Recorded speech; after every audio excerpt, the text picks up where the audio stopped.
வணக்கம். Welcome to Maya's kitchen. தட்டை செய்றதெல்லாம் பார்த்தீங்கன்னா, ரொம்ப கஷ்டமான வேலைன்னு யாரெல்லாம் நினைக்கிறீங்களோ, வாங்க இன்னைக்கு ஈஸியா தட்டை எப்படி செய்யலான்னு பார்க்கலாம். தட்டை பண்றதுக்கு பார்த்தீங்கன்னா, இட்லி அரிசி 1 கப் எடுத்துருக்கிறேன். இன்னைக்கு நான் கம்மியா செஞ்சு காமிக்கிறனால 1 கப் எடுத்துருக்கிறேன். நீங்க கொஞ்சம் அதிகமா பண்ணலாம். 2 கப் வரைக்கும் எடுத்துக்கலாம். இத நல்லா கழுவிட்டு 3 மணி நேரம் ஊற வச்சு எடுத்துக்கோங்க. இன்னொரு பாத்திரத்துல 2 டேபிள் ஸ்பூன் கடலைப்பருப்பு எடுத்து அதையும் 3 மணி நேரம் ஊற வச்சு எடுத்துக்கோங்க. இங்க இன்னொரு பேன்ல 1/4 கப்ல கொஞ்சம் கம்மியா உளுந்து எடுத்துருக்கிறேன். இது வாசனை வர்ற அளவுக்கு வறுத்து எடுத்துக்கோங்க. கலர் மாற வேண்டாம். வறுபட்டு கேஸ் ஆஃப் பண்றதுக்கு முன்னாடி இதுல 1/4 கப் பொட்டுக்கடலை சேர்த்து நல்லா ஒரு வாட்டி பெரட்டி விட்டுட்டு கேஸ் ஆஃப் பண்ணிருங்க.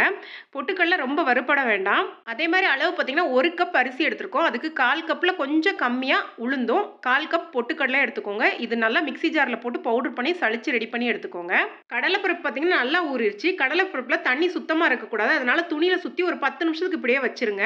அரிசியை நல்லா ஊறிச்சு. ஒரு மிக்ஸி ஜார்ல சேர்த்து நல்லா கெட்டியா வலுவலுன்னு வெண்ணெய் மாதிரி அரைச்சி எடுத்துக்கோங்க. கிரைண்டர்ல அரைச்சா ரொம்ப நல்லா இருக்கும். முடிஞ்சா நீங்க கிரைண்டர்ல அரைச்சி எடுத்துக்கோங்க. அரைச்சி வச்சிருக்க அரிசி மாவுல பொட்டுக்கடலை, உளுந்த மாவு, கடலைப்பருப்பு, 1 டீஸ்பூன் தனி மிளகாய் தூள், 3/4 டீஸ்பூன் பெருங்காயம், கொஞ்சமா கருவேப்பிலை கட் பண்ணி சேர்த்துக்கோங்க. உப்பு தேவையான அளவு சேர்த்து ஃபர்ஸ்ட் இது எல்லாத்தையும் நல்லா கலந்து எடுத்துக்கோங்க. கலந்து எடுத்ததுக்கு அப்புறமா இங்க உருக்குன வெண்ணெய் பார்த்தீங்கன்னா 1/2 டேபிள் ஸ்பூன் சேர்க்கிறேன். வெண்ணெய்க்கு பதிலாக நெய் இருந்தாலும் சேர்த்துக்கலாம். இப்போ இது எல்லாத்தையுமே கலந்துட்டு கொஞ்சம் டைட்டா இருந்தா தண்ணி ஊற்றி நல்லா பிசைஞ்சு எடுத்துக்கோங்க. இல்லை உங்களுக்கு லூஸா இருந்துச்சுன்னா கொஞ்சம் பொட்டுக்கடலை மாவு போட்டு அட்ஜஸ்ட் பண்ணி இந்த பதத்துக்கு எடுத்துக்கோங்க.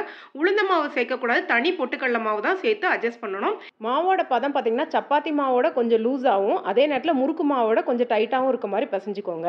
இதை சின்ன சின்ன உருண்டைகளா உருட்டிட்டு தட்டி எடுக்க ஆரம்பிச்சிடலாம். மீதி மாவு உணராம இருக்கிறதுக்கு மூடி வச்சுக்கோங்க. இதை பிரஸ் பண்றதை வச்சு தான் தட்டைக்கு மாவு தட்டி எடுக்க போறேன். நடுவில் பாலித்தீன் கவர் வச்சு எண்ணெய் தடவிக்கோங்க. ஒரு உருண்டையா வச்சு அழுத்தி எடுத்தாலே உங்களுக்கு சூப்பரா தட்டை ஷேப் கிடைக்க ஆரம்பிச்சிடும். அதே மாதிரி ஒரு உருண்டைக்கு எண்ணெய் தடவணும்னு அவசியம் இல்லை. 4-5 உருண்டை ரெடி பண்ணதுக்கு அப்புறமா தேவைப்பட்டா எண்ணெய் தடவிக்கோங்க.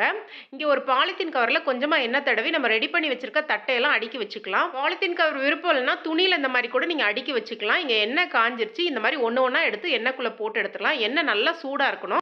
அதே மாதிரி பார்த்தீங்கன்னா தட்டை எண்ணெயில் முங்கி வேகிற அளவுக்கு எண்ணெயோட அளவை அதிகமாக வச்சுக்கோங்க.